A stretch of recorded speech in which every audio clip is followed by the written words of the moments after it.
I never wanted to be in a position where someone could control me and my money. No, thank you. Call it generational trauma and whatnot. No man was going to keep that from me. And that is a quote from The Truth According to Ember by Danica Nava, narrated beautifully by Siena East, by Penguin Audio.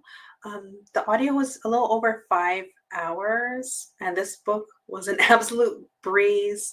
Margaret Pinard recommended this book, and it was just perfect in between books, or at least that's what I tell myself because I have a huge TBR right now. Um, the Truth According to Ember is a workplace rom com. The main character is Ember Lee Cardinal, who is a Chickasaw woman. They have mixed heritage. Their father is white. They want to better their financial situation. They're on the cusp of getting their degree in accounting when they had to put that on hold for other things that were going on in their lives. And so they apply for a job and they tell what they consider little white lies. One of them marking that they're white, so they're not putting down that they're Native American. And the other thing is that they say that they have an accounting degree. So Ember enters the corporate world, finally having an opportunity that really is a financial break for her. She really needs this job. And so we clearly see that this is a character that is well skilled, that can be very successful, but they do go in a little bit over their head because of those lies and trying to keep up the facade of what it took to get into this particular job.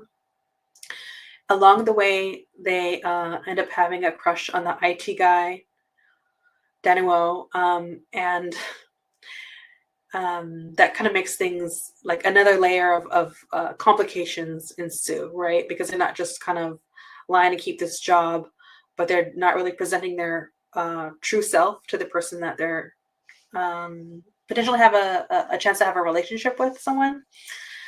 I love this book. It felt, the world building felt like very lived in. The character Ember is incredibly relatable, and I felt like the corporate world building was like, this person, this author must have been in the corporate world, because although this book felt like refreshing and cathartic, at times it felt, for lack of a better words, a little bit triggering because it was like too real, too relatable. This is a character that has to deal with not just like the institutional racism in terms of like what it took to get the job, but having to deal with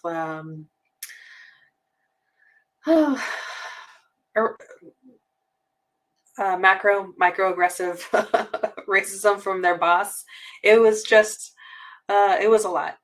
I giggle out of frustration for the character and what they had to go through.